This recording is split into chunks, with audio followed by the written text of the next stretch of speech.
Okay, okay. Well, good morning and welcome to Brekkie, the guy who sews. My name is Sean for anyone that is new, but I think most people have been here at least once before. And I am very excited to have my very special guest with me today. It is Ginger from the Copycat Quilter. It's her very first live. So, but I think she's going to do a wonderful job. So why don't you go ahead and introduce yourself, Ginger, and let us know a little bit about yourself, what you do, and a little bit more about your channel. Sure. So I'm Ginger. My channel is called the Copycat Quilter. I've been quilting, I don't know how long. I know I started sewing when I was maybe 7 or 8 years old. I have a picture of me with hair below my hips and like maybe 8 years old in the first outfit I made. So I'm one of those quilters that kind of does some garment sewing and some quilting. I know there's not a lot of people that cross over like that. But my mother quilts now, and my grandmother was a quilter. I have baby quilts from both of my grandmothers from when I was born. So I guess it's kind of in my genetics. So I started my channel, and the thing I want to do with my channel is to help people be able to see and pick apart quilts that they see and be able to make them on their own. I definitely don't want to copy anyone's quilt that is copyrighted or that they have for sale. That's not the goal. I really love traditional quilts. So looking at a traditional quilt, figuring out what the blocks are, figuring out how to make it on your own, and then kind of put your own spin on it too. So that's something that comes really easy to me. And for someone like my mother, that's alien. She has to follow a pattern. She picks the fabrics based on what the pattern is. So I know that's not a skill some people have in their brains. So I like to be able to share that with people. And it's gotten good response so far. Had a few people talk about, oh, don't copyright and taking money out of the mouth of designers' babies. And that's definitely not my goal. I really like the traditional. And if it's a 9 patch, it's a 9 patch. Like no one can really copyright a 9 patch. Right. And that's understandable. It's kind of like a fine line, between doing that and then going copyrights. But yeah, I mean, I'm assuming you're a spatial person where you can break things down like that. I tend to be that way as well, but yeah, there's a lot of people that, because I mean, I can look at something and kind of break it down just like you're talking about. That's not a skill everyone has, unfortunately. Right. I know my wife, for instance, is not great at that sort of thing there. So it's a great skill that we have. And I think every content creator out there has their own skill set that they can come and bring and share with their audience. And it's great that you have that. Because there's plenty of room for everybody. If you want to start your own channel, as I've mentioned multiple times before, I say go for it.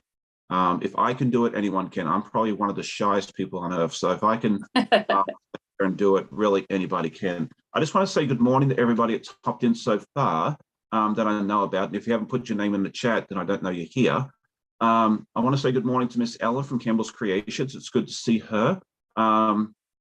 Keno No Show M, I think is, and if I butcher your name, I apologize. I try my best. Good morning, everybody. Good morning to Teresa. Good morning to Miss Cynthia, Miss Gloria. I got to meet her a couple of months ago at the quilt show. It was really neat to meet her. Melody is back. It's always good to see her. Miss Linda is here. Paula says, hi, Sean is slipping in before bed to wish you a happy Easter and pay the rent. She is from, I believe, Queensland, Australia, or one of those eastern states. And then Mr. Kendall from Melbourne, Australia is here with us this morning as well. He says, hi, everyone. It's been a while. I was wondering what had happened to him recently because I haven't talked to him in a long time. So it's good to see him. Did I say good morning to Miss Jeannie? No, she says, hello, Sean, everyone from Southern California. It is just after 5 a.m. in California. So thank you so much for hopping up and joining us. We have a celebrity in the house, Miss Becca from So Becca is here with us this morning. Always good to see when she hops in. Good morning, Miss Nancy, Miss Nellie, JK, Joyce. Okay, good morning, Sean, Joyce here. Hope you have a good Easter weekend. Thank you, and happy Easter to everybody. I love Easter. It's one of my favorite holidays, mostly because my mother-in-law brings me an Easter basket. I am 45 years old. Basket for my mother-in-law, and I am not embarrassed to say that. So let's see, Jeannie is here, Mary, and Donna Dixon is here. She says, hey, yours. So thank you very much. So we did bring some projects along to work on, maybe. Ginger said she has some quilts to share with us. We'll just do some chatting. Yeah, all that good stuff. So what are we going to get up to? I don't know, but you just need to stick around and stay tuned to find out. So you said that you have quilting DNA, basically sewing DNA in your family. I don't. Hmm. I'm the first quilter in my family, I guess, on either.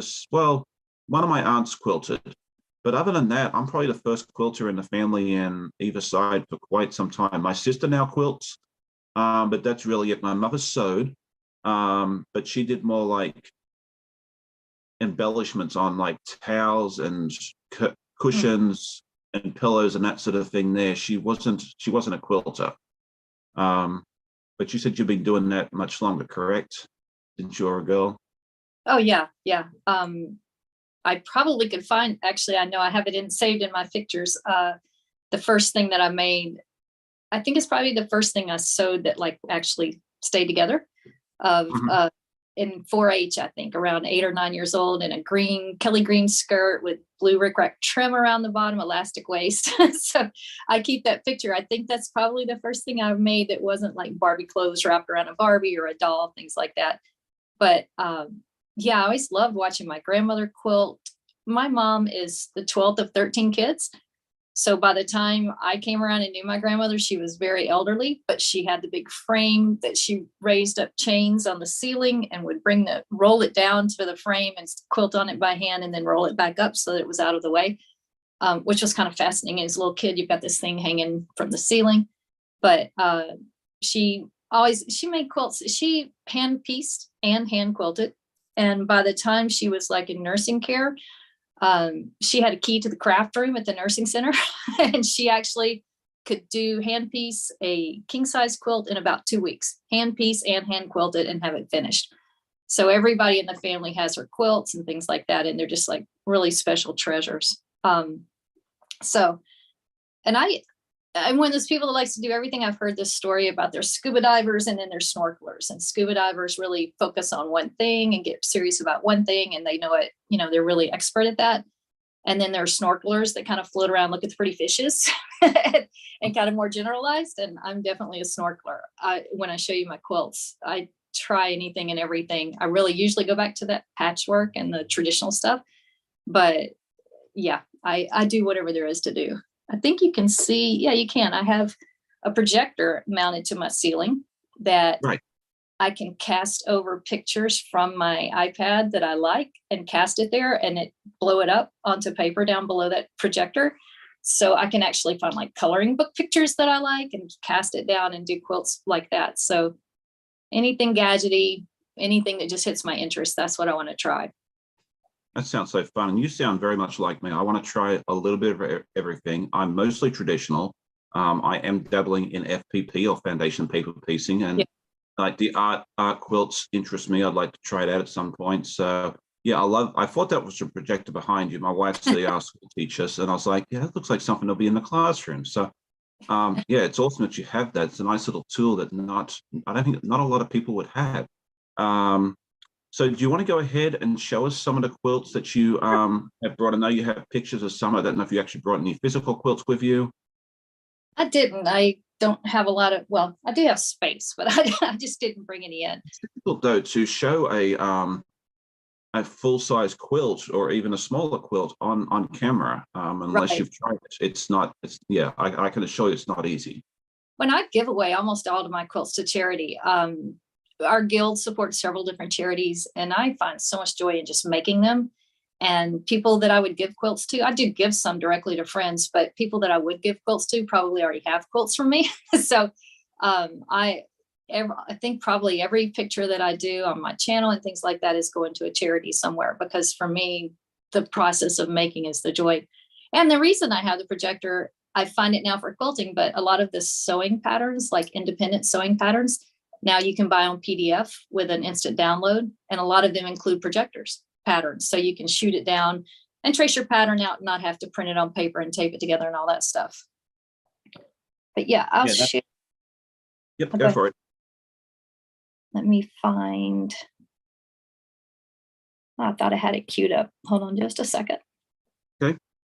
Well, good. I'll say good evening to Miss Janet from Western Australia, and Amy C has hopped in, and Pat Strawhouse from Muskoka, Ontario. I think that's how you pronounce the name. Somewhere up cold in Ontario, Canada. So, all right, there we go. You're able to see? Yes, Okay. I love that quilt.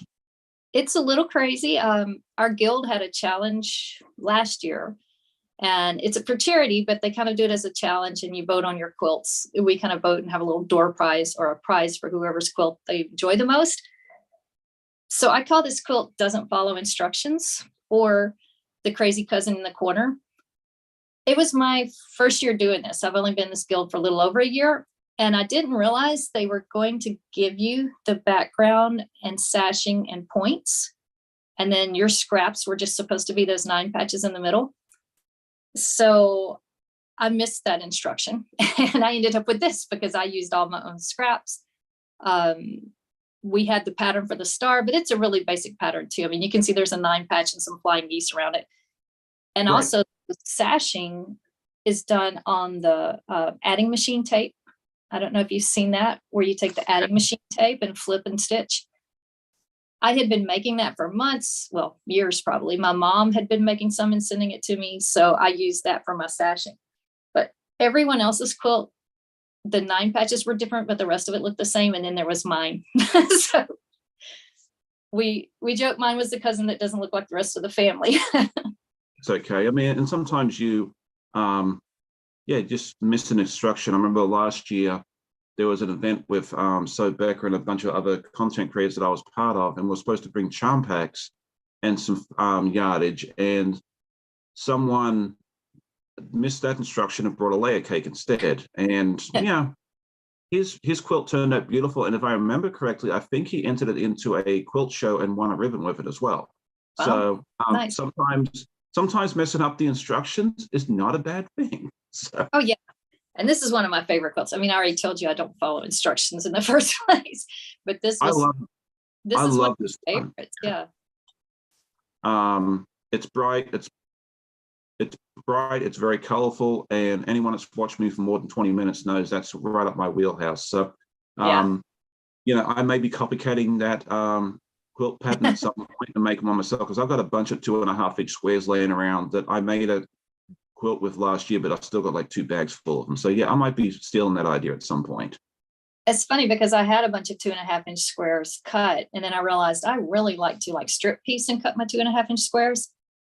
So I felt like I needed to get rid of those that I had already cut because I don't enjoy sewing them together that way. So this was a perfect project. And I have another quilt that it was like mindless sewing, just grab the whole pile of 2.5-inch strips, 2.5-inch squares, and start putting them together.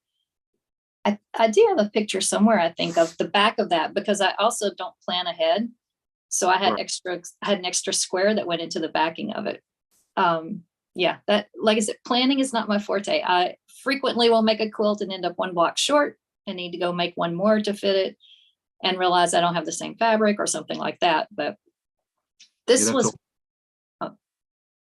sorry, the old Zoom call stuff, talk over each other. It makes it a little difficult sometimes. This is one that I used the projector for. I found a pattern that I liked that had this peacock. Actually, it was a quilt. It was like a quilt you could purchase that had this peacock. I did change up a lot of it because I didn't like the shape of the feathers and everything, but I used the projector. I found the picture that I like. I traced it out using the iPad, traced around it, shot it down to my projector, kind of changed it up some. And I made this for a friend who she's Russian that works with me. She had a baby and she's peacock crazy. I don't know if it's a Russian thing that like culturally the peacock means something special, but she has clothes that you'll look at and you realize it's like a peacock pattern, in her clothing. It's not real noticeable. So anyway, she had a baby and this was my peacock quilt for her. And I love it. Now, with the construction of that, the peacock itself, I'm assuming that is applique? Right. It's all applique and bias tape. Actually, I used that black bias tape with the fusible on the back that you can get. It's for stained glass quilts. And just use that to string the shapes together. Okay, well, that was going to be my next question. So I'm glad you answered that for me. And I'm AccuQuilt crazy. If I can make it using AccuQuilt, I do. So the edges of that are the pinwheels and the sides are all made from the AccuQuilt dies. And again, just kind of figured out I do math. You said something earlier about being analytical. I'm a computer programmer. I'm a director over a computer programming group, and I've been programming for about 33 years from kind of when computers became popular. And that's a lot of math skill, not math like counting and adding numbers per se. I can't do numbers in my brain at all, but the spatial stuff and proportion and seeing patterns, those are all very basic math skills that you develop as a little child to see relationships and patterns and skips between each thing. So doing the geometric and the math, I love. I know a lot of people, that's not their favorite thing at all. Yeah. And that brings me up to another question is, with your job being, what it is, you have to do a lot of thinking and that sort of thing there. Do you find that quilting is something that helps you relax after a day of work, or? Oh yeah, definitely the process and just the hands-on part of it and things like that. That part is very different, physically doing the quilting. For me, the designing or this kind of piece is just kind of right in line with what I do, but it's relaxing because it's not the work side of things. But I'm actually really fortunate people that I love my job. I've always loved it. I couldn't imagine doing anything different. I kind of fell into it. My degree is in business and not anything computer related. Well, it was called a quantitative emphasis, but I fell into it, and logic.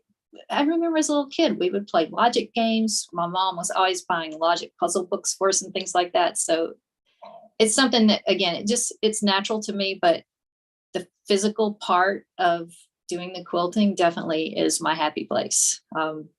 It's very meditative, especially doing traditional patterns because you can chain piece.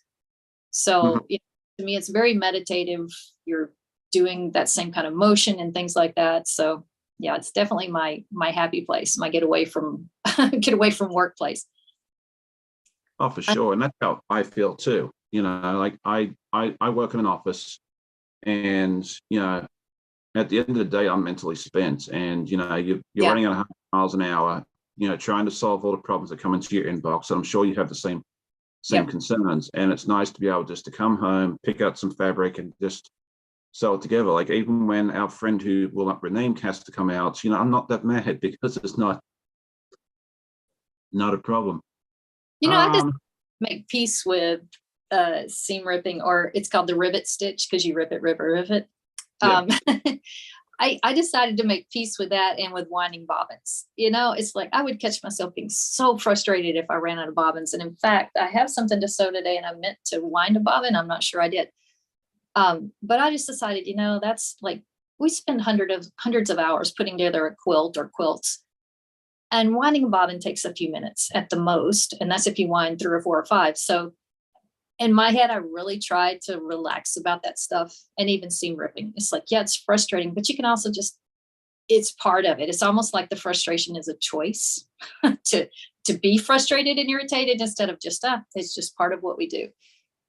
I had never thought of it that way, but that is such wonderful advice. Take the time that you put together on the quilt, and minus the time you have to spend with Jack or the voice folio, or as I like to call it sometimes, Control Z, which I'm sure you'll get since you're a programmer.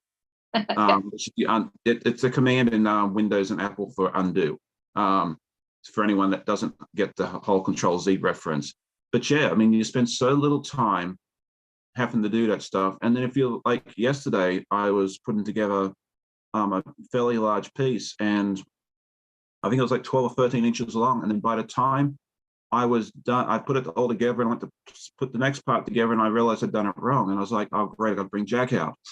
And I was like, I don't really want to do that now. So I walked away from it, sat in my chair and took a nap. And then I came back and I was fine. So sometimes, if you get frustrated with Jack, walk away, get something to eat, take a nap, come back to it later. There's a lot of times late at night because I am a night owl, and then I get up before work and sew. So that's what I do whenever I'm not working for the most part. I do try to spend time with my boyfriend, but he jokes that I have to keep my hands busy. But sometimes late at night when you start screwing up because you're just tired, it's like you're just tired and it's time to walk away. I will try to wind a bobbin, or if I have to rip something out, I will sit there and just rip it out and try to be at peace with it, because then I know tomorrow morning when I come in or the next time I sit down, that's not the first task I have to do. Yeah. Yeah. But it just depends on the situations. And I say if I have to rip it out twice in one sitting, it's time to put it away and come definitely. back. Yeah. In fact, one of my videos, it is one of the potato chips, because that's the only thing I've done on point so far. I showed on one row sewing together. I had to rip 3 different times. I kept putting the setting triangle on the end the wrong direction. And the third time when I was ripping, I actually ripped the triangle and had to go cut another one. And it was just like, okay, I've got 3 outtakes on that one row of where I kept just messing it up. And I mentioned on that one, and it's actually one of my videos coming up, the next on point that I'm doing. The first on point quilt I did, I literally cried. I just had a meltdown and fell apart because I could not get the on point right. I kept thinking I have to turn my head sideways to see the rows.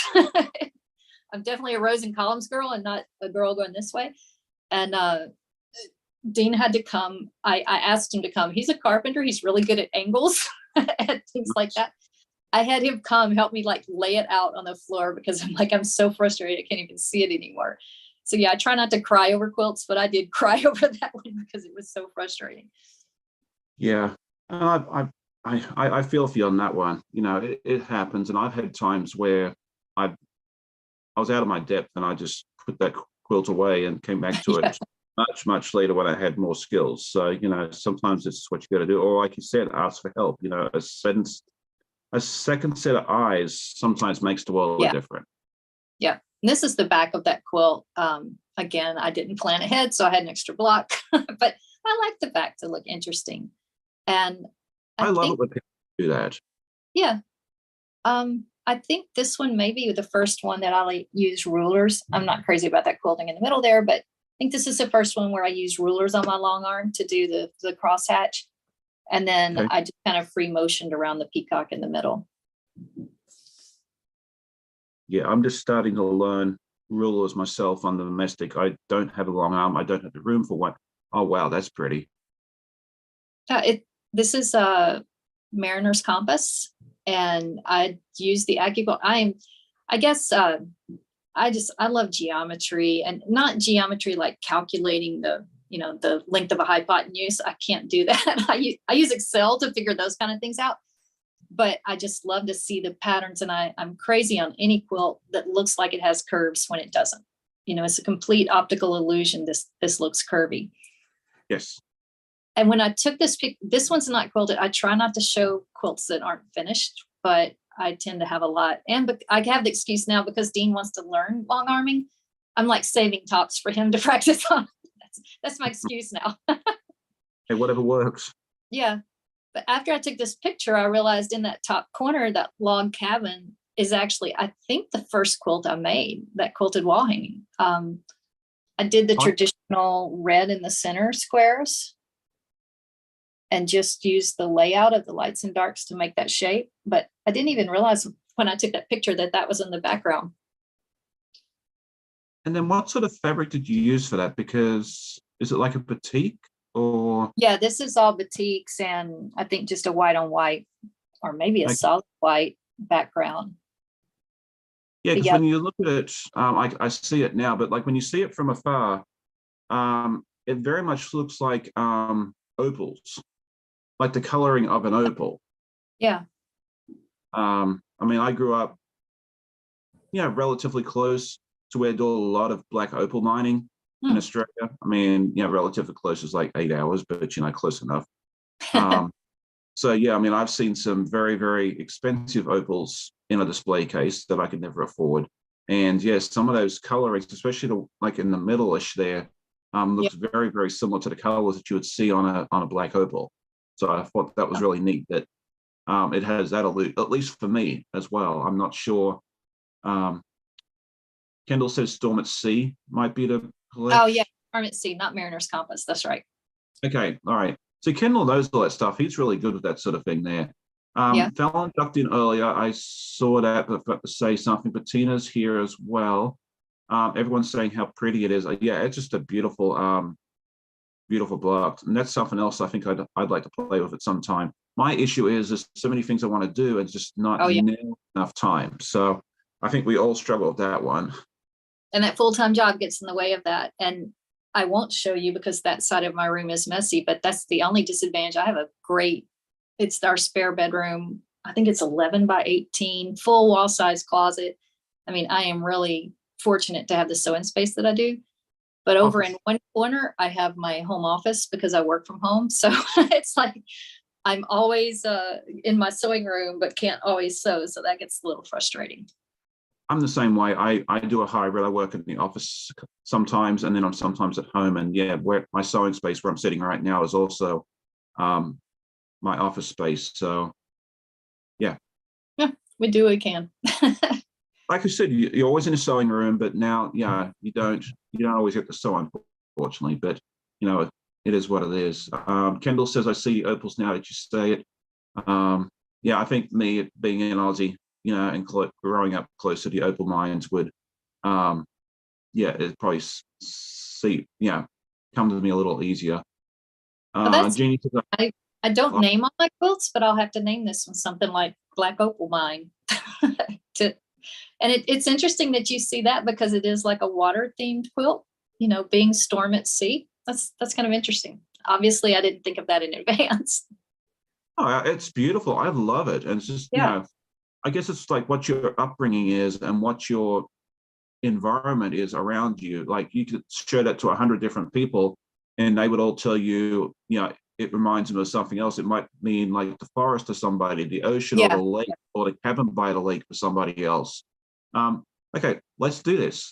Since we have not quite 100, wow. What you think this quilt reminds you of, like the colors and that sort of thing. I would love to hear what you guys think. Let's do an experiment and see what happens. Mine is opal. I hope I haven't influenced anybody else. But yeah, let me know what you think of this. I'd love to hear what this reminds you of. I follow a YouTube guy, it's Dave's Craft Room, and he's a younger guy and just does crazy wild stuff. Like he's not afraid to try anything. And one of his recent videos he names all of his quilts, and he named it something like not all quilts have to have names.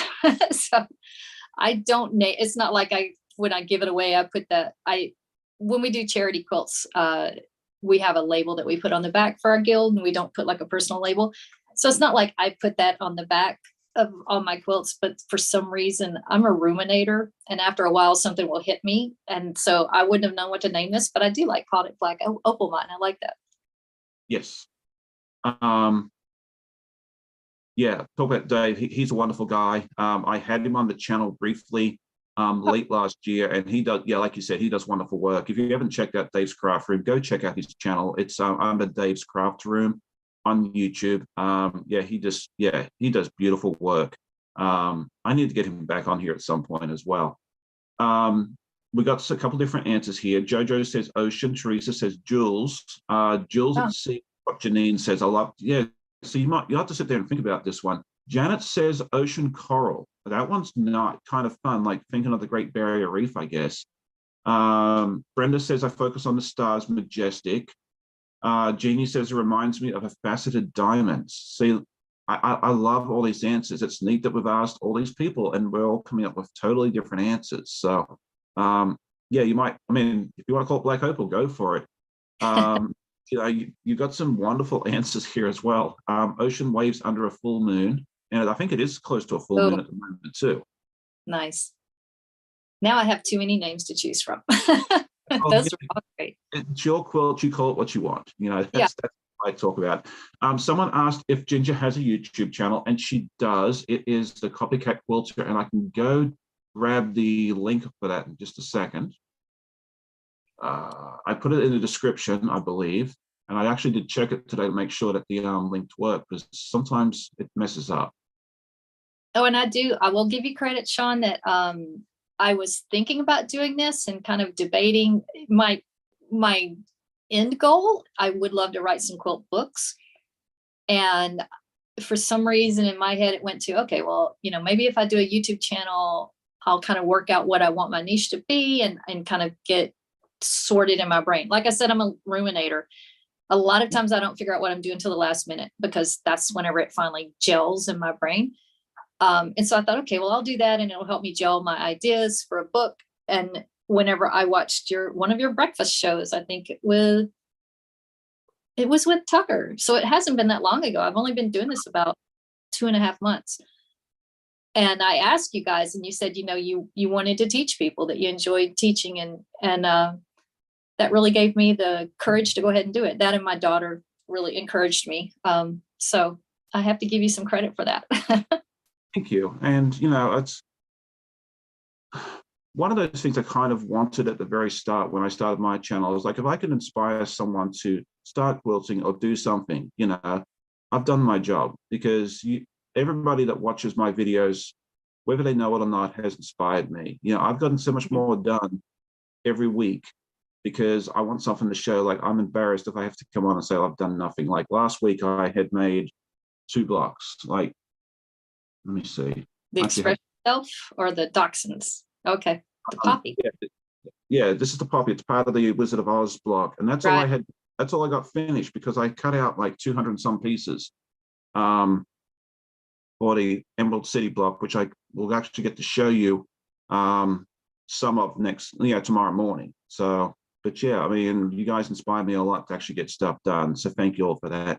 All right, this one is beautiful as well. This is a pattern I recognize. I think I actually have this pattern floating around somewhere that I have not made yet. Yeah, it's called a chandelier pattern. And I actually have a video almost ready to post on this, because this is one is interesting. If you go search like Etsy, you'll find 15 chandelier patterns for sale. And you can find free tutorials. I know as I was filming this, I think Jordan Fabrics is another channel that I follow. And she came out with a tutorial, and I'm like, oh, shoot, all these people. But I kind of already started it. And again, I like to I take it and break down the block and show how you can make this for yourself. And this is one of the few quilts that I've kept for myself. And this is the one I cried over. This is the one that actually, I think it's the other end of it by the pillows, where I get so sick of trying to figure out those setting triangles that I just cut off a straight line and bound it and called it done. But yeah, this is the one that I literally cried over. So, and one of the things too was talk about like biting off more than you can chew. It was my first bed-size quilt. It was my first quilt on point, and it's the first quilt that I long-armed myself. So it's like, just throw it all in there at once, Yeah. Yeah, I think we all had, now as you're talking about, I think we all had that quilt that we cry over. Mine, I didn't quite cry tears, but there was a lot of bad words that would get me booted off YouTube if I ever said it, camera. And that was actually the first quilt that I kept for myself. My sister and I did temperature quilts for each other back in 2017. And then normally I just put backing fabric on a quilt and off I go. But I decided it was a good idea for me to do a 2-sided quilt and put some of the Australia fabric on the back. And when I went to go quilt and I was just doing stitch in the ditch, it was shifting. And it was about 6 inches, well, 4 to 6 inches off on one side than it was on the other. And I unpicked that thing 3 times, like the entire quilt twice, and I almost gave up. And I actually just like threw it in the corner and forgot about it for 6 months. But it's finally together, and I sit under it all the time, and I love it. But yeah, that's probably the closest I've come to crying over a quilt as well. So yeah, I think we've all had that story. Yeah. I cry over sappy commercials, so it's pretty easy for me. My mom told me when I was a little kid that the show Lassie, when that show would come on Lassie, she said when she heard the music, she would go change the channel because Lassie like always made me cry. Like the shows were always so emotional and dramatic. And she's like, I would change the channel if you hadn't heard it yet so that you wouldn't be sitting there crying over the Lassie show. Anything with a dog. I love dogs. So someone else had a suggestion here. It was Gloria about sea opal. Oh, that's pretty. Yeah, that's pretty too. So now you have lots of ideas. Yeah, for names. I'm going to have a label the size of the quilt with all the names on it. Marie says, hi, Sean, I'm late, but I finally made a live, and I'm so glad you're here.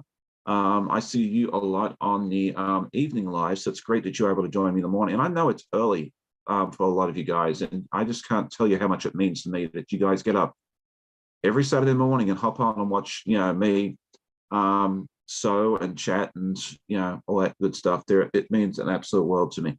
All right, so we got another quilt here. It's got the Well, this is the back of that other one. This is the back of that first, the cousin that doesn't look like us. And our guild, every now and then someone will donate fabrics, and we had a whole bolt of this wild orangey colored fabric. So that was a donation from the guild to be able, but it's perfect for such a wild and bright quilt, Oh, absolutely. Yeah. I mean, that's something that I wouldn't necessarily use myself, but as a backing, I think it looks wonderful. And like you said, it matches the front. It matches the spirit of the quilt. Yeah. I think it's a great match for that quilt. So yeah, that's awesome.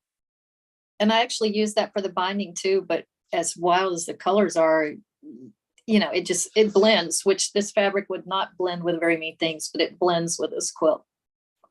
Yeah, no, I think it looks great. I mean, I would probably just use like white or black or something, but that is such a wonderful thing. And it's always fun to see what people use as a backing, because that's kind of where I struggle sometimes, is trying to find a backing that's not just black or white. This is pretty. I love this one. So this, like I said, if I've seen it, or I don't know, I just enjoy the challenge. And I'm one of those people that goes like to craft shows or quilt shows, and I never buy anything that's like, oh, I could make that. So when my first grandson was born, his mom found a print on Amazon that she liked, and they live in West Virginia in the Blue Ridge Mountains. And she showed it to me. I don't think there's one that she showed me one time that like, can you make this? Just point blank asked, but she showed me the picture on Amazon, and I'm like, I can make that. I told her, and then I'm like, why did I say I could make that? So I used a projector and cast the picture of that down and traced the outlines of it to kind of get the shape of the mountains, and used fabrics I would never use that, but that was the way the quilt was. That strip down the middle, the dark blue with the gold, is actually like a gold metallic, like it has a metallic sheen, but it really came out looking a lot like the print. And then the trees at the bottom, I cut using my brother's scan and cut, because I could never cut all those little intricate pieces. And she wanted this for a wall hanging over the crib. So this hangs over his crib. I think he's probably in a big boy bed now, but this hangs over his crib, and it's, it's meaningful to her. It's where they live. When we drive down to visit and we're coming back east, I live outside Philadelphia. This is the view you get, whenever you're driving on the interstate and driving towards those Blue Ridge Mountains. Yeah. Now that you say that, I mean, I've been to West Virginia I think it's once, like 15 years ago, but yeah, I mean, the colors are different, obviously. Although if you caught it like at sunset, sunrise at the right, when the gold comes over, I could definitely see this being those colors. But yeah, it's beautiful. I love this. And yeah, now that you say that, I can definitely see this is the mountains of West Virginia, the Blue Ridge Mountains. And because it was going to be a wall hanging, it's fused, but I did stitch around at least the edges of the applique. And on these trees, actually, that's before I stitched it. I don't even know if I have a picture of it finished. For those trees, there's a lot of kind of random zigzaggy quilting stuff going around the edges, because you're certainly not going to try to go around every one of those little pieces. Yeah, I was wondering how you were going to do that. So they wander under or fuse and whatever, heat and bond, one of those things but it's a wall hanging. It's not going to be washed, so they're not going to fall apart. Right. And if it does, they can always send it back to you and you can fix it. That's what glue it back on. Yeah, I do use a lot of Elmer's glue in my quilts. I went to a class at a show one time, and she said she'd grown up in a family of carpenters, and she's like, we all walk around with glue in our hands. And when she does her binding, she glues them down before she sews, and then there's no shifting. And she uses Elmer's glue, which washes out completely. It's non-toxic. It washes out. It's safe for kids to eat, so it's safe to use on your quilt. And then when you wash your quilt, it goes away. But people use that for sticking down the first block on their foundation paper piecing projects too, don't they? Oh yeah, yeah. I did a minute of English paper piecing where you glue the paper to the back and as a template, and you Yeah. do use like little dots of glue. That one I actually have a sewing glue or a quilting glue that has a real precise tip to do. So I do use that too, but Elmer's glue is cheap and works just as good if you need a bigger area. Obviously, you can't do real fine gluing with that. Yeah. I need to get someone. It's weird because me and my wife's a teacher, and I thought, when I started practicing the FPP, everyone said, get a piece of, a little bit of glue to do the first piece. And I figured, I'll go over to the teacher bucket and find some glue. And she's probably like the only teacher in America that doesn't keep glue at home. So, Pat Strawhouse says, wow, I thought the mountain sections was from a panel. And yeah, at first glance, that's what it looks like. No, it's individually pieced, and that just makes it even more special. Yeah, I actually just realized too, some of this shading stuff over there, you can see that's gold lame, who uses gold lame in quilts, but some of that shading on it is actually makeup, where I took a makeup sponge and Okay. used it to kind of do some shading on it. Yeah, this is about the artsiest quilt I've probably done. I love that one. My brother's an artist and has a degree in fine arts, and I've always been intimidated to call myself an artist because he's trained and actually had art shows. But this is artistic. I've learned to kind of claim that, maybe not the whole title, but to say this is art to make. And see, that's something that Stephen Bland and the Idiot Quilter and I talked about on an interview months ago now. And he talked about, do we consider ourselves artists? And I sat there and thought, because I read the list of questions before I went on his live, well, not the live, he pre-recorded it with him. And I was like, you know what? Art, the letters A-R-T are in the word craft. We are artists. So if anyone tells you that you're not an artist, just tell them thank you for your opinion and go about your day, because you're not going to, you can't argue with an idiot because it's got to bring you down to their level and then beat you with experience.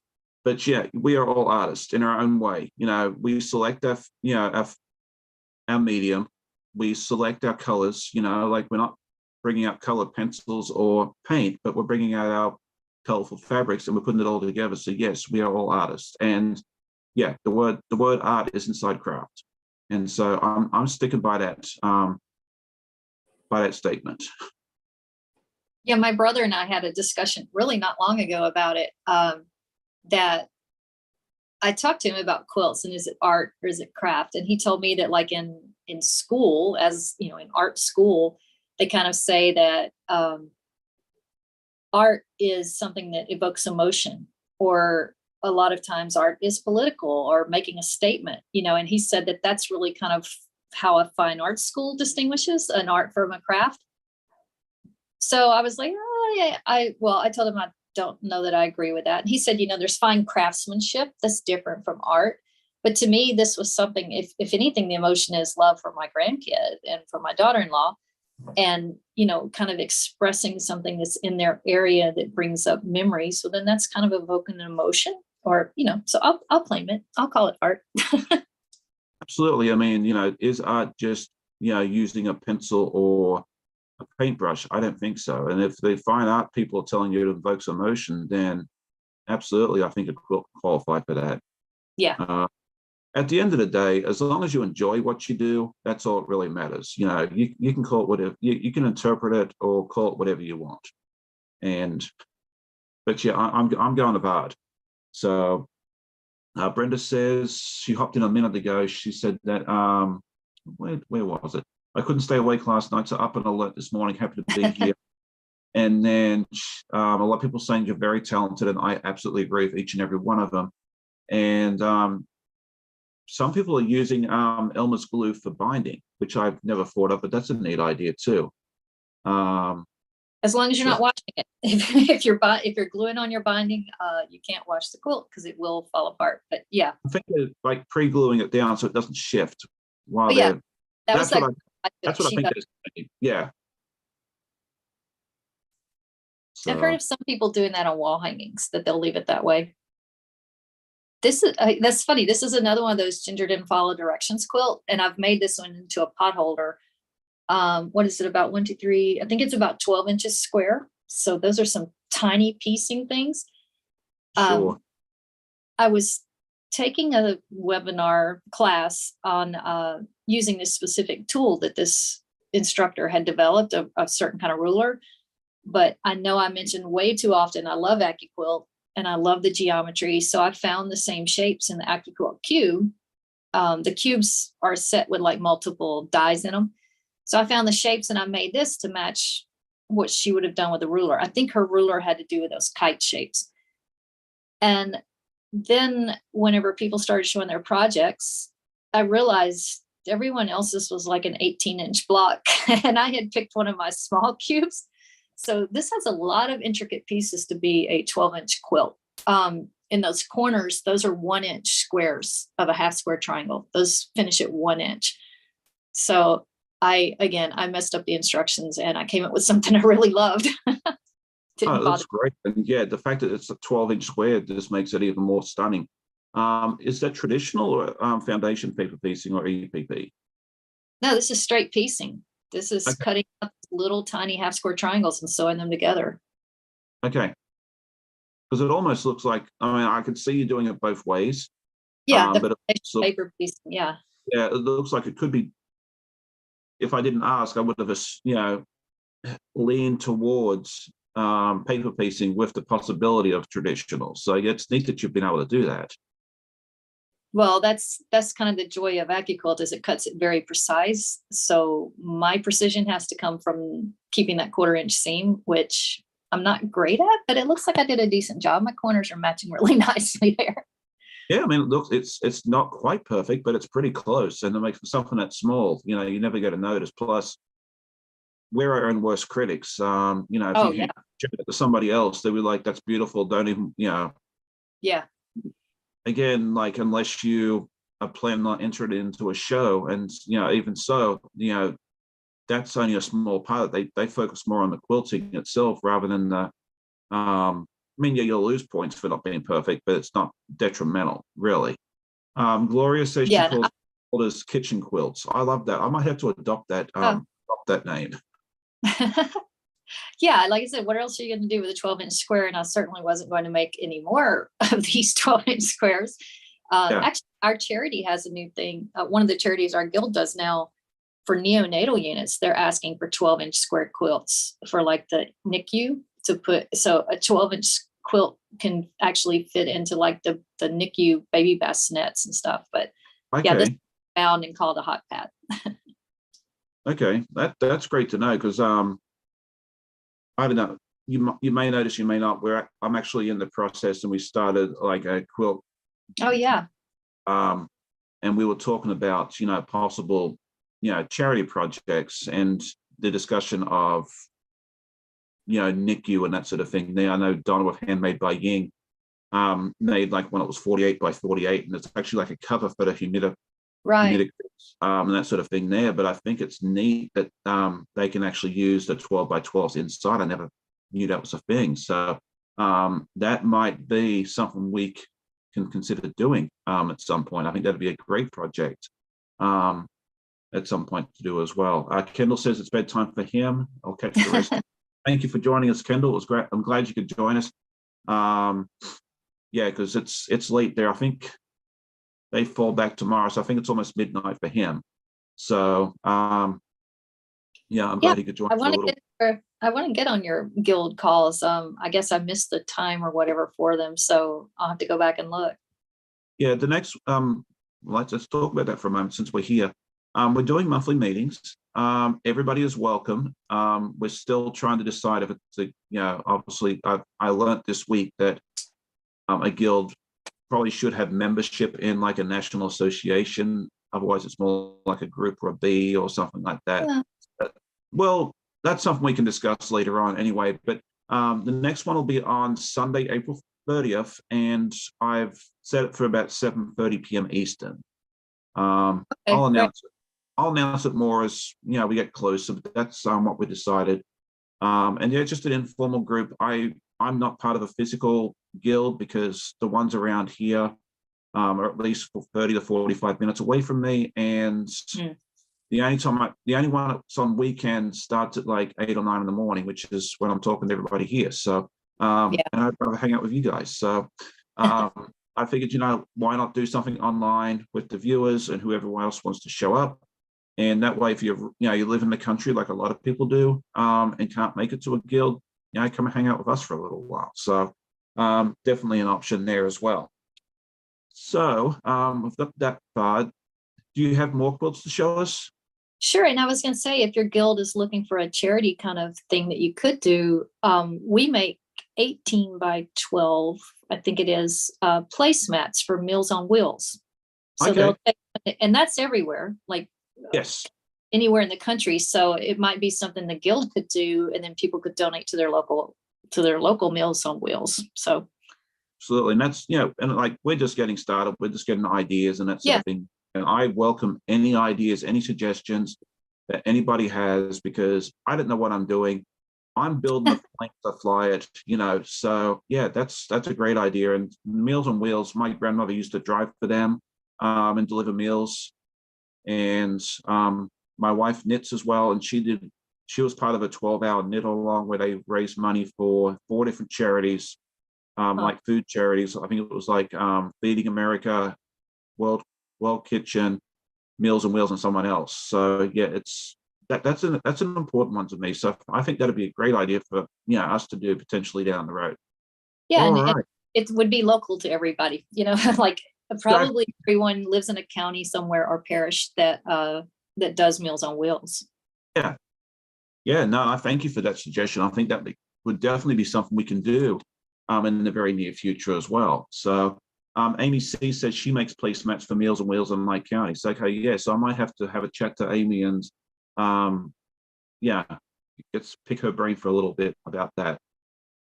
And Janine does the same thing. The local guild she belongs to does the placemats for Meals on Wheels. So yeah, I mean that's a great option. Thank you so much for bringing that up. And yeah, I'll take all. It can get really expensive if you're shipping like to a central place. My mom did quilts for a camp for kids, and the shipping got prohibitive for her to be able to ship them to mail them to the camp. So something like that, everybody's local, they can do it to their local spot. Then, they don't have to ship things to one place, and that person have the space to save all that to donate somewhere. Yeah, absolutely, for sure. And if we can do that sort of thing there, I think that's the way to go. Because we've got members, in Canada, US, and Australia, and I don't want poor Janet to have to ship a lot of stuff over here because it gets super expensive. Yes. Stacey Creative is here with us this morning. She's a good, wonderful channel as well. She'll be joining me in I think 2 weeks. She said she's really late this morning. No, you're never late. You just we'll take you whenever you can hop in, and that goes for everybody as well. Okay, so I've distracted you long enough, Ginger, and I'm sorry for that. But no. A little more about this quilt. I love this one. I'm assuming it's Texas themed with all the cowboys and the Texas flag. So this is my first. First of all, I call this one High Tech Cowboy because I used Anita Good Design quilt in the hoop for the embroidery machine. I downloaded the appliques from Etsy. I used my scan and cut, so I sent things to my scan and cut, and then had my scan and cut send things to my embroidery machine to do the applique. So this is High Tech Cowboy. And this is my first grandson. Yes, he was born in Texas. The other one was born in West Virginia. So he was born in Texas, and I was born in Texas actually, and grew up in Louisiana. So it is Texas themed. And I put, his last name on the sheriff's star over there. This was just a party to make. It was so much fun, all those little individual blocks. And I actually went to a quilt shop. I had found a quilt online. The quilt I found online was nothing like this, and it was for a girl, but I really loved kind of the eclectic fabrics that they used. So I went to a quilt shop and showed her that picture, and I'm like, I want something that's kind of like these kind of colors, but for a boy. And she helped me pick out these fabrics, and I just thought it was incredible. I have some boots that are like the embroidered boots that look sort of like that. So this was a party to make. It was really fun. Oh, absolutely. And I've never worked with embroidery, but that is absolutely stunning. And you just nailed it on the head. I mean, in my opinion, the colors that you use for the sashing are perfect for a boy. And I'm not sure about you or anybody else in the chat, but I struggle more finding fabrics for that quilts that are meant for boys or men than Oh I yeah. do. Okay, I wasn't sure if that was just me. No. I do the same thing, because for the charity quilts, I try to make some that are more boy-like, because they do get an excess of girl things, because I don't know, maybe because it's mostly women making them and we're attracted to girly looking stuff. But I definitely struggle trying to find patterns or fabrics, especially if it's not for little boys. Like, especially if you're trying to make something for a camp and you want to try to make a teen boy quilt. It's like, oh my gosh, I have no clue what a teenage boy would want in a quilt to put on their bed. And I'm not sure they care what it looks like to put on their bed. Yeah, I mean, I think a lot of the fabrics that are out there too are more geared towards girls, because like you said, I think the majority of quilters and recipients and that sort of thing are girls. So yet, I have to finish it, but I made a quilt top last year for a camp for a teenage boy, and I went with like dinosaur fabric, because I figured that would work nicely, and it looks really great. Yeah.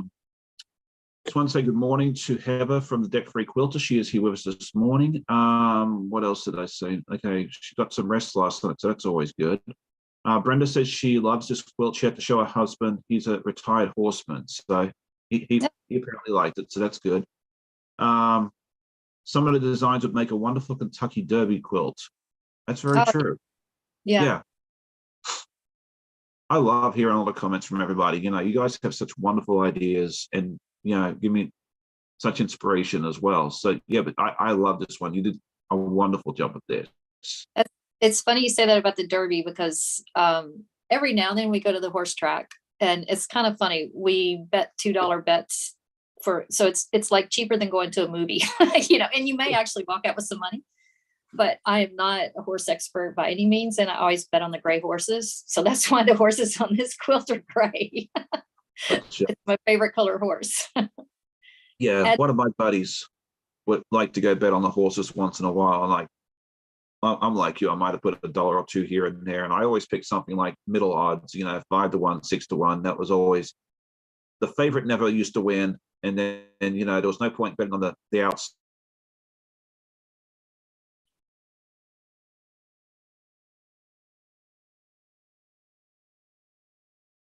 Oh, it looks like you muted. Uh-oh. Sorry, my phone. Yeah, sorry. No, that's okay.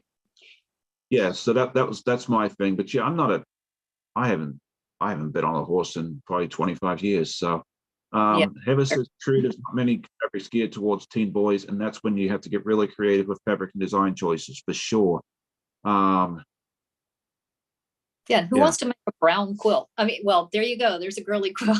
And it's funny, I have 2 grands and they're both boys. So I think I expanded my boy quilt skills by having 2 boys I wanted to sew for.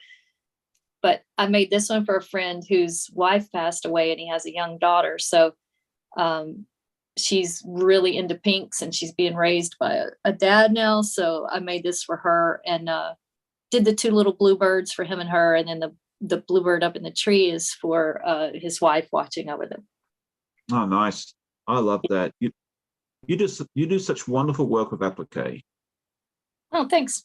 Like I said, I just like a variety of stuff. Like, I mean, you can see I do patchwork, and then I do whatever the heck comes to my head. And, it was like whenever I saw he posted on Facebook something about he felt kind of inadequate as a dad raising a little girl who was very girly.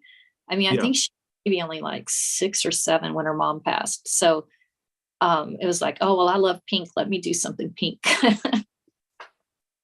It's wonderful. And I love applique, and I don't do it as often as I want. And this has given me a lot of inspiration for things I can possibly do with applique in the future. Nice. And I have a picture of the back of that one somewhere. Maybe there are some blocks in the back, because again, I ended up with like extra white blocks. So I think I put a stripe down the middle of my backing with like the little green trim on it. Yeah. These are entirely crazy. This is that potato chip block, which is kind of my new obsession. did a video on, well, I showed these quilts on the video, but it's not, I didn't make these quilts for a video. These are all 2.5 inch by 4.5 inch rectangles. And whenever I have scraps, I cut them into that. I have a die on my AccuQuilt that does it. So I just run scraps through there, and I put these into little plastic storage boxes. I buy off Amazon for like takeout food. Yeah. And then whenever I really want to sew and not think, I pull those out and just start sewing together 2.5 by 4.5 inch rectangles. And this one had little snowball corners to kind of give that diagonal design. But these were fun. I mean, if you give this to someone, it's like, I guess I kind of think that anybody would enjoy any kid would enjoy like a super bright quilt like that. So, yeah. I keep seeing people make these potato chip blocks, and I haven't got around to doing it yet, but that might be something I need to do soon too, because like you said, it's mindless, it's easy. Yeah, and they're always so pretty because it doesn't matter what you put into it. Like you said, it looks great. And I love the backing on that. I think the rainbow dots, it's just perfect for this. Yeah. And one thing I'm pretty sure I have another picture. Let's see. Well, I do have another picture. The one thing about the potato chips is they're very versatile. It depends on where you put your fabric lights and darks and things, that you can make entirely different looking quilts. So yeah, I've seen it. Well, if you watch the video, you watch the YouTube channels, things kind of get around. And this was the first time I saw it was Brenda at Conquering Mount Scrapmore. I was about to suggest her, Facebook group, there's a bunch of people in her group making these potato chip blocks. If you want inspiration, that's where I was going to send everybody. She has her own channel as well. She's a wonderful lady. I love her to bits. Go check her channel as well, and check out Ginger's video on this as well. But yeah, it's a wonderful project. You can just kind of do whatever you want. Just pull stuff out and go to town. As I said, it's something I really, really need just to, rip the Band-Aid off and just sit there and play with mine, cut some scraps and just have some fun with it, because yeah, it's just a lot of fun, from what I can see. So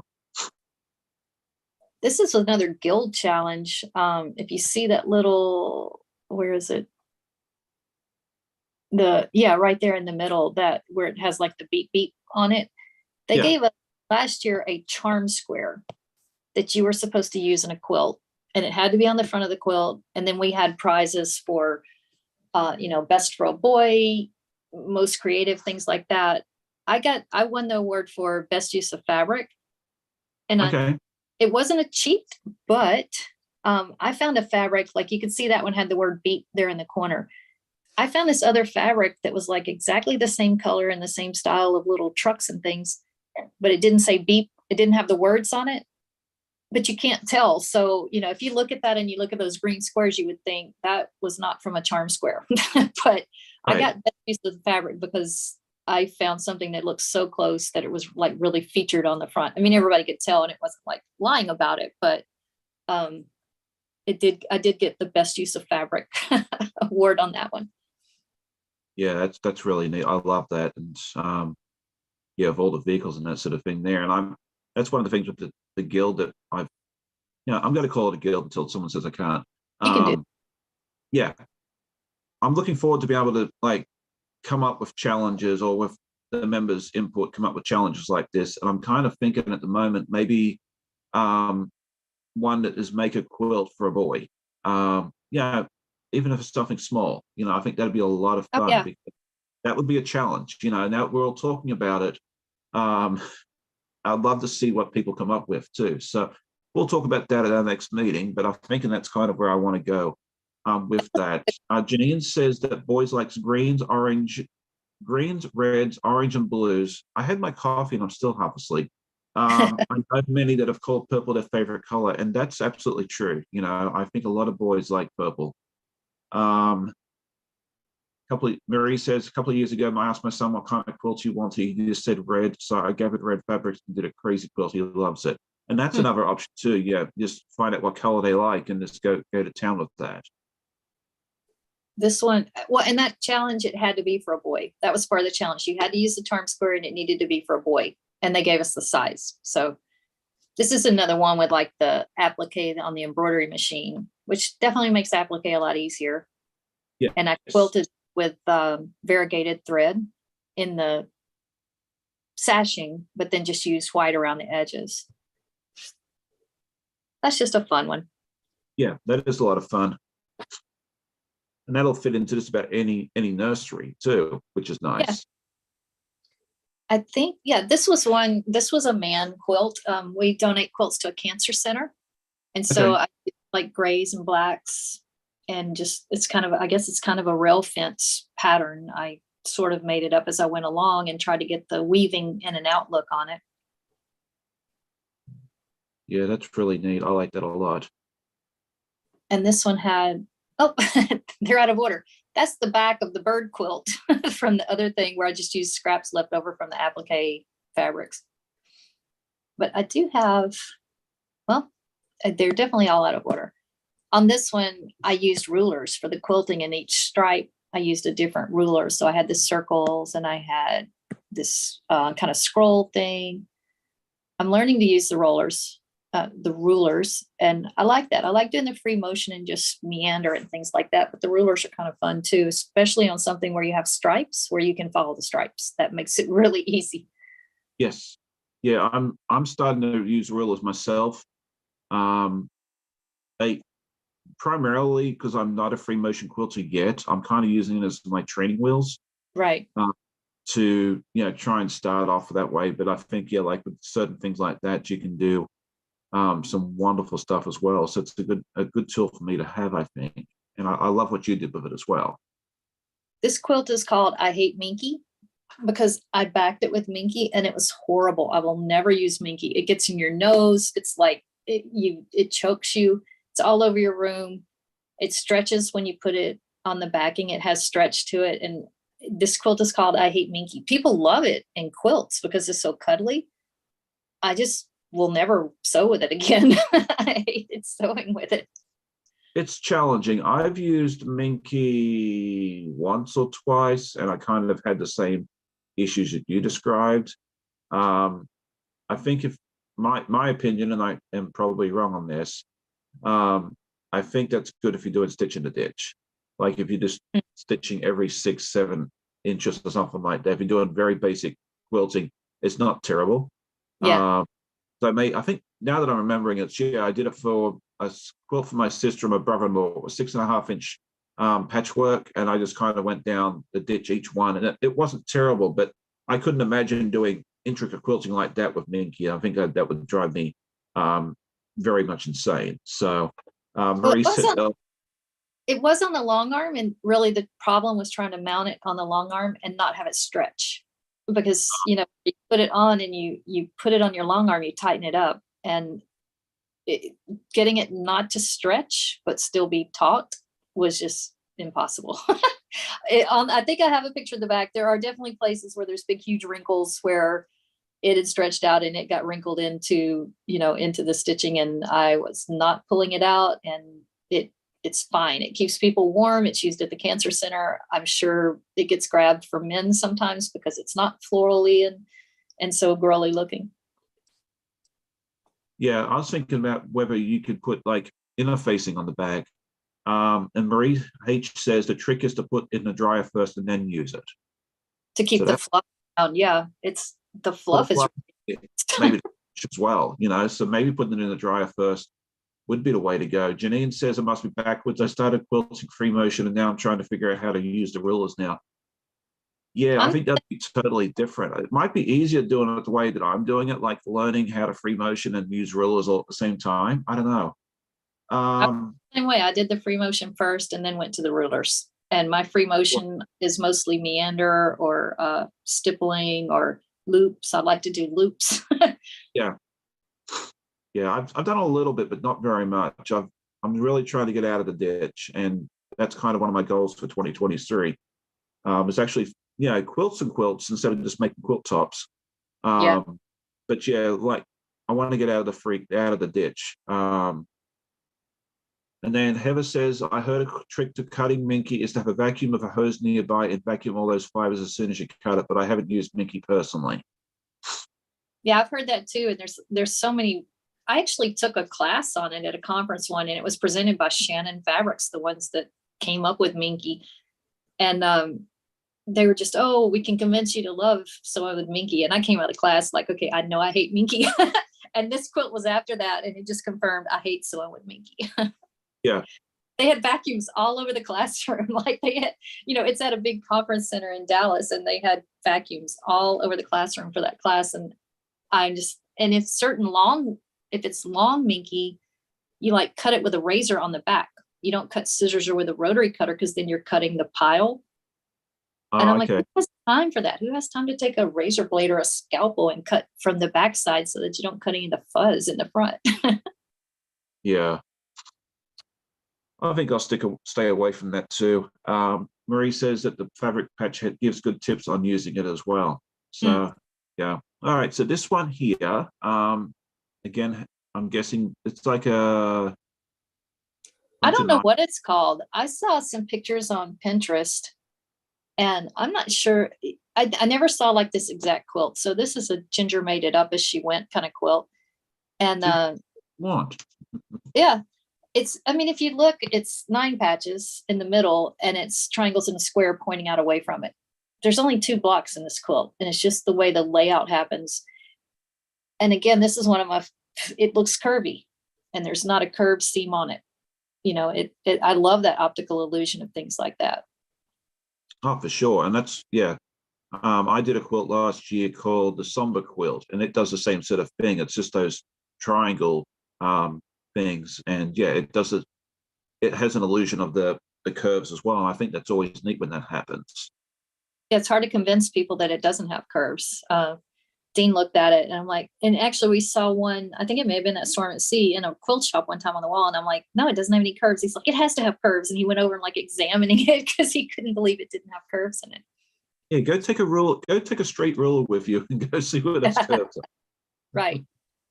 I think, okay, so this is one of my favorites. I didn't intend to take the whole show with Quilt Show, but this is one of my favorites, and it's been fun talking about them. No problem. We love quilt shows here. So my great niece that lives with my brother, the artist, drew this picture, and it was another one of those where I saw it, her mom, my brother's wife, posted online, and I'm like, oh, I can make a quilt like that. And then immediately like, oh crud, why did I say that? But she drew this picture, and you see behind it, it's got the big tracing. This is one that I shot over to my projector and shot down onto my cutting board and drew onto paper to trace the design. And this is the quilt that came out of it.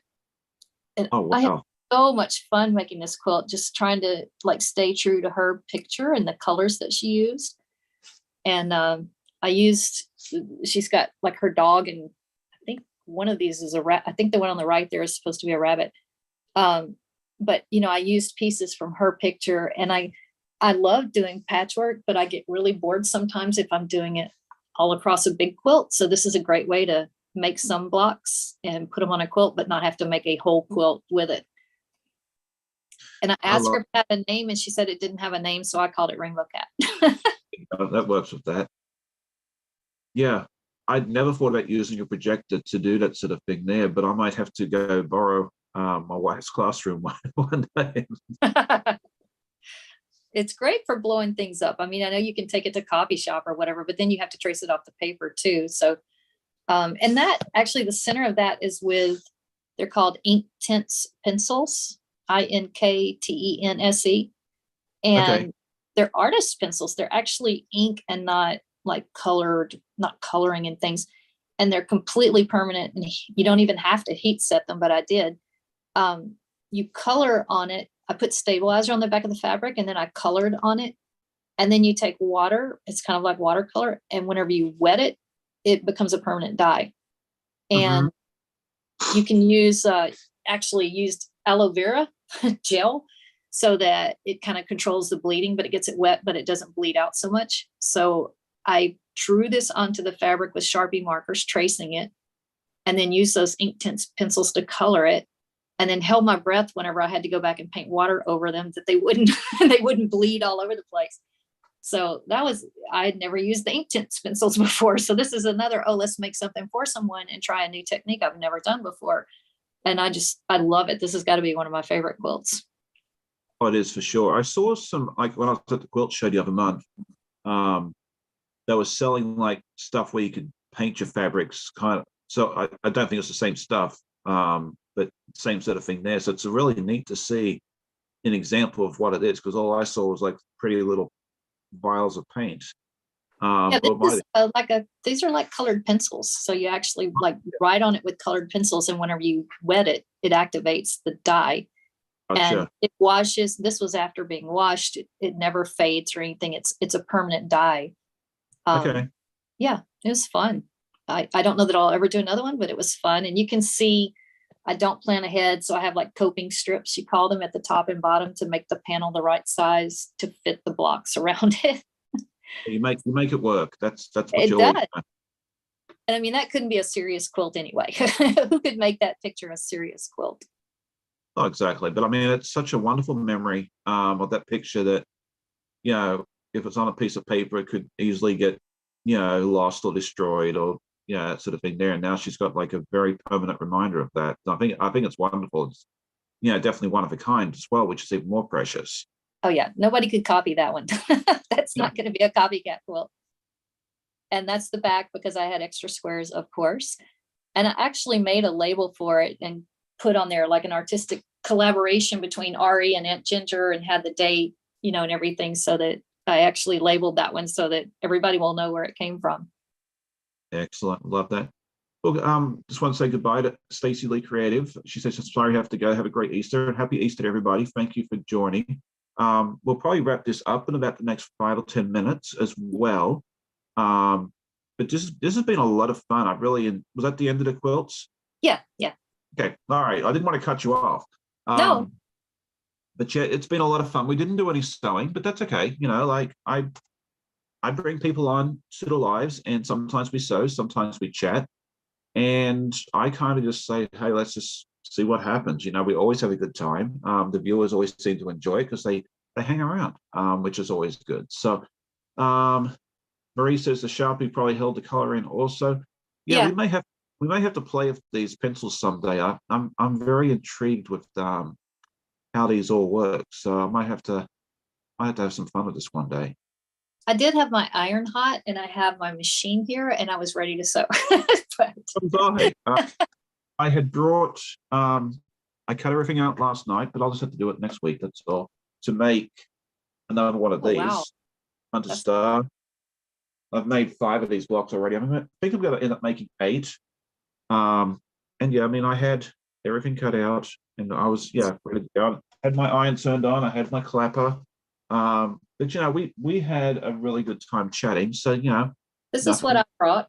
I have the plastic food trays, and I have a quilt that I'm doing a video on right now that uses these chisel shapes and the triangles. And it was left over from a temperature quilt that I did for my grandson. And I have a few thousand of these left over because when you're making the temperature quilt, I wanted to have the same fabric through the year. So I bought fabric and cut it into chisels, and you know, you can't plan, oh, there's going to be this many days with this temperature. So I have a lot of those chisels left and want to sew them up and make something with them. Yeah, that sounds good. I mean, when I did my temperature quilt, I did, I think it was 2.5 by, I think 5-inch rectangles. And I started off with a jelly roll. Yeah. Because it had 42 different colors. And that kind of gave me my start. And then it was Kona solids, which doesn't surprise anybody that watches the channel. When I ran out, I just, you know, got halfway through the year and I realized what I would need after that.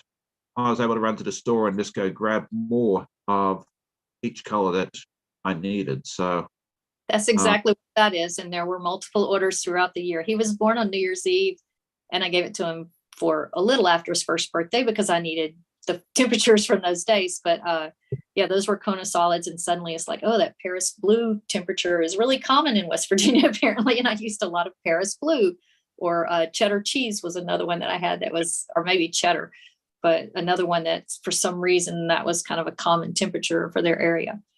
Yeah, we had the same sort of thing. And it was interesting because like I made one and my sister made one. We were going to exchange them the following year.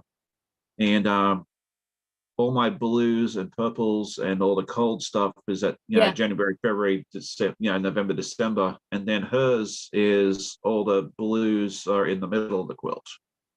And she's in Because- Australia, or Yeah, because Yeah. her seasons are opposite. So Right. it's Cool. going to see two different quilts with totally different color palettes, That's cool.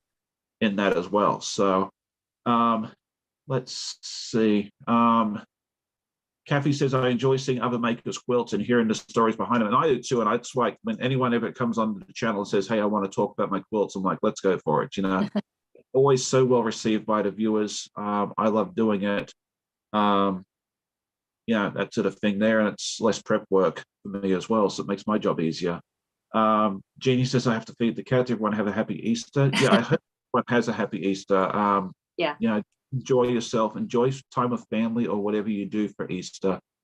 And if you're bored, you can always go watch Ginger's videos or mine or any of our other friends that are here as well.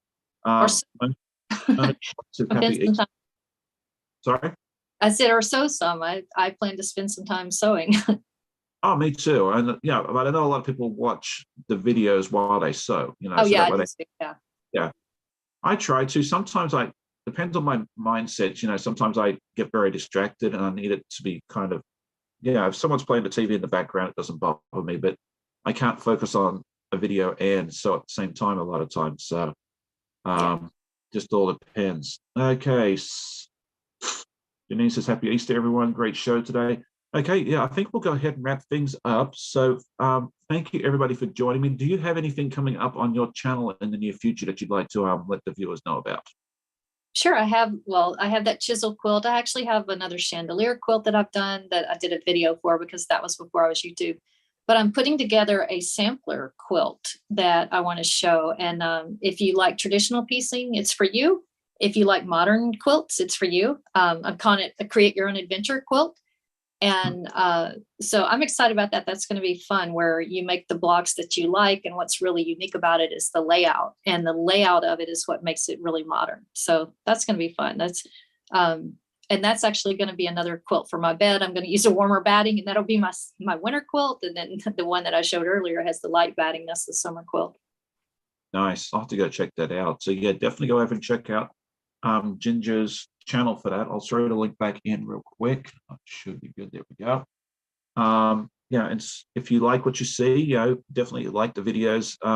Liking the videos on YouTube definitely helps us out because it shows the algorithm that you guys are enjoying the content, and always commenting or chatting and that sort of thing there helps out as well. So definitely do that. So yeah, check out Ginger's channel. She has a lot of cool stuff.